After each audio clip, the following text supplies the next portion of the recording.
What's up? It's Kyu1ll. I kind of got this request a long time ago, but you guys wanted to see my paint stash. Well, now that I'm back at home in LA, I'm actually you know um, organizing my stuff. Show you what I got. Like I always go and I when I go painting, unless I have to leave my cans, I usually bring back the cans no matter what. Even if they're empty or almost empty, because even if there's a little bit of paint left in them, I could use it for like canvas work, just like a little bit of effects and stuff. Or you could even paint the can itself, like the empty spray can, and use that as like kind of like a canvas, And I've done that for like friends' birthday presents or something, like write their name on a spray can, and it's kind of cool. Like you just let it sit in your living room. It's like some artwork. But as you can see, I use all kinds of different stuff. Painter's Touch, Rustoleum, even though it has the, let me see if I can get this off. Even though it has the female cap, what I like about Rustoleum is they have really nice colors and they're super high pressure, so they're really good for fills and bombs, and generally for fading and stuff like that. Um, Fluorescent kind of sucks, but I even use cheap Colorplace paint, which is like less than $1 at Walmart. Um, I like Krylon certain colors. Other colors are more watery than the others. Um, Ironlak. I'm a big user of Ironlak. It's the best bang for buck. The only thing I would say is that you should carry a few of these blue cyclone tips or like silver fat caps with you, because you want to use those to get them started, because they're really really thick pigment, and if you just start off with a thin cap, then it's gonna clog on you, and it sucks when that's like the only thing you have left. So just be careful. I always carry like 5 fat caps just to start the can, and then I switch it off to the thin once it's mixed pretty well and I could shake it up. When I first started painting, of course, I used Krylon and Colorplace and Rusto, because those are cheap and readily available everywhere. But the first really expensive paint I painted with primarily was Spanish Montana, because I heard there was like a story or whatever that like German Montana actually stole the name from Spanish Montana, and a lot of the writers at the time that I liked were using Spanish Montana, and Spanish Montana actually manufactures the Alien cans, which are super low pressure, really comfortable to hold, and just all around excellent cans, especially for detail work. So yeah, I mean, this is just a box of like pretty much empty cans. Some of them have some, but I just keep all the empty cans or almost empty cans together.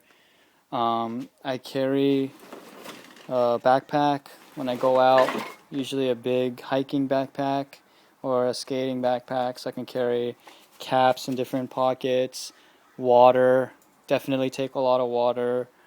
I take a respirator. I have like 2 or 3 respirators that I take, and like a lot of my friends don't like to paint with respirators, so I either buy them one for their birthday, or I just bring an extra one for them, because I think it's really important. I've painted a lot without a respirator, and I have asthma, and I've also like coughed up like green and blue paint before, so it's just not worth it. Respirator, gloves are also really good, but for me, I have bad luck with gloves for some reason. They always break, so yeah, I don't know. Gloves are good if they work. So I would get like mechanics gloves or something, not latex gloves, because they always break. Another thing a lot of people tend to forget about, which I don't really use that often unless I'm really, really concentrating on making a video or something, is paint to buff the wall with, because especially flat paint like this is a flat black, it helps prime the wall really well so that you can get a really nice coat, and the paint will stick to it without bleeding through, and you also know your background color if you start with this, so it's kind of like an advantage. This paint doesn't really apply to graffiti, but it's called Plastidip. It's just a rubberized coating. It's a spray paint. I just thought I'd show you because it's my spray paint cabinet. Um, Yeah, it's a rubberized coating. You could spray anything with it, and you could peel it off. So, yeah, I have a couple cans of paint to prime the wall with. This is paint thinner, mineral thinner, and in my other video, I was showing how I'm letting it sit. All the caps, my old caps in there sit. I'm gonna try to see if they'll unclog. I have some canned aluminum paints and wood stain and stuff like that back there. For when I used to mix ink. I have like DOT3 brake fluid. That's also like a staining agent to help you get those ghost effects when you mix your ink. Yeah, I carry some of my caps in here. Majority of the caps that I have are in my backpack, but here's a lot of the Ironlak caps. Here, I guess I'll try to show you my backpack. This is just an old backpack that's like falling apart, so yeah, try to find like little tubs like this.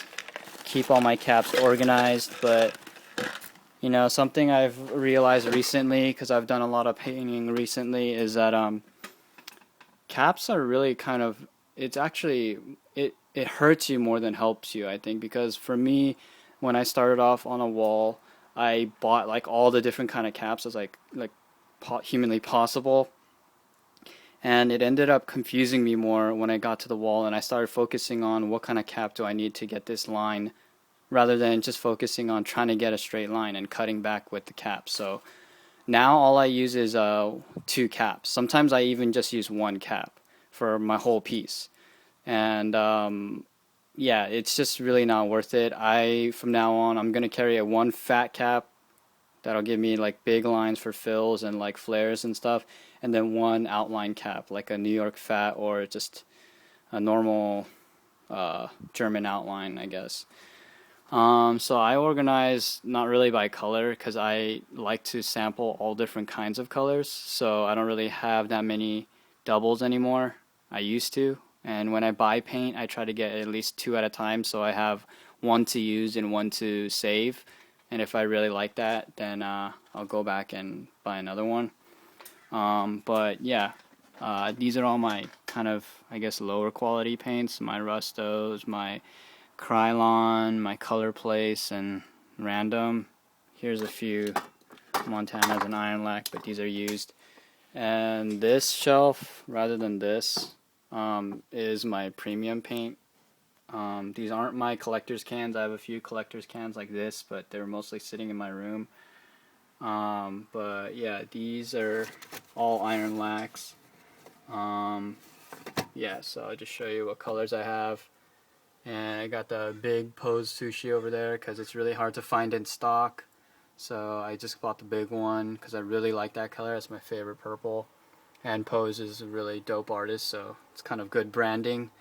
I got all my Auger Black, I believe. I'm not sure. Yeah, these are the matte blacks, but I have a few Auger Blacks. And then I have a few Spanish Montanas. Here are my Beltons. I really love Belton paint. If I had the money, I would buy all Belton paint, but it's super expensive, and maybe I should go through the differences between the paints. So here's the Beltons. I bought all transparent colors because I use them on canvas work and on the wall for shading effects and stuff. Here are the Spanish Montana Aliens, and here are these are the new formula Montana Golds. I've heard really good things about these, and my friend actually brought some when we were doing a wall like last week, and I got to try it for a little bit, and they're really dope. So I picked up a few doubles of these colors that I thought were fresh, and they came with these, I don't know, I guess these are soft caps. I haven't really tried those, but okay, so I'll go through the main differences. Okay, Ironlak. Good stuff about it is that it's the cheapest high quality paint. You can get it on sale sometimes, like as low as $5. They have a lot of different colors, and they're constantly expanding, which is really good. If you live in LA, we have a store here So that's pretty dope, and they usually hook me up with a bunch of free stuff, either caps or stickers or posters or stuff like that, and they also donate to Slap Cancer, which is cool. Um, in terms of the German gold, one last thing about the Ironlak. They are high pressure cans, so one thing is you want to, when you first start off, shake a lot. And another thing is let out some of the pressure if you're doing any kind of detail work. If you're doing just like bombing and stuff like that, you're good to go. But if you're doing any kind of detail work or outlines, make sure to let some of the pressure out, like a good amount. Um, but they're really good coverage, really good quality for the paint. I'm pretty sure I'm going to switch to all Ironlak after my whole set runs out because I get a good deal.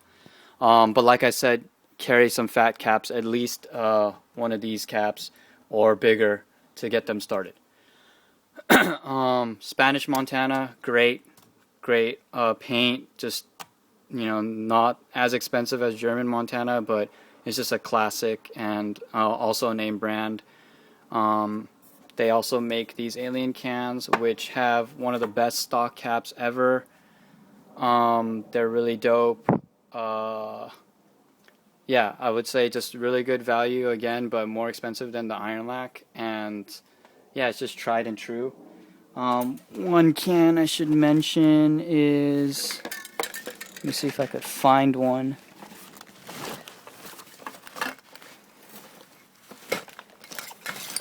These, the new Montana 94s. Very expensive paint, but very good also. Like the control and the pressure on that can is basically perfect for any graph. So if you can afford it, Spanish Montana, Montana 94, and Montana Aliens are your way to go. Hardcore is along the lines of Ironlak, a little bit more expensive. So if it's between these two, I'm probably going to go with the Ironlak. But if you're looking for some specialty cans or specialty work, Aliens definitely. Belton, best cans, period, hands down. Colors, pigment, works in any temperature, hot or cold. Easiest to mix the paint when you're shaking it and stuff. Best control with the cap and valve system. It's like you press it very lightly for thin lines, all the way down for fat lines. Just precise colors, precise, handling. This is the cream of the crop, but you're gonna pay like $7 and up for each can. So that's why I only bought the transparents, because I honestly can't afford the whole array of solids. Onto the German Montanas, really quick. Very good paint. They are matte though, so just keep that in mind. I believe all the other paint companies have gloss colors, or you could at least get some gloss colors, but all the German Montanas are matte. They have the most sophisticated cap system you can buy. Like they have like 7 or 8 caps, I think, and they're all special in their own way, which is dope. Very, very good. Also up there with Belton, I would say, in terms of handling it, and the valve system's just really dope. And these new ones I heard are just as thick as the Ironlak, so the coverage is going to be even better than the old gold formula. And there's also a black line for those of you who, don't really care about as many colors, but just want like a similar feel. The black line is a little cheaper, a little bit more competitive with the Ironlak pricing and quality, I guess. But the gold is obviously the gold standard.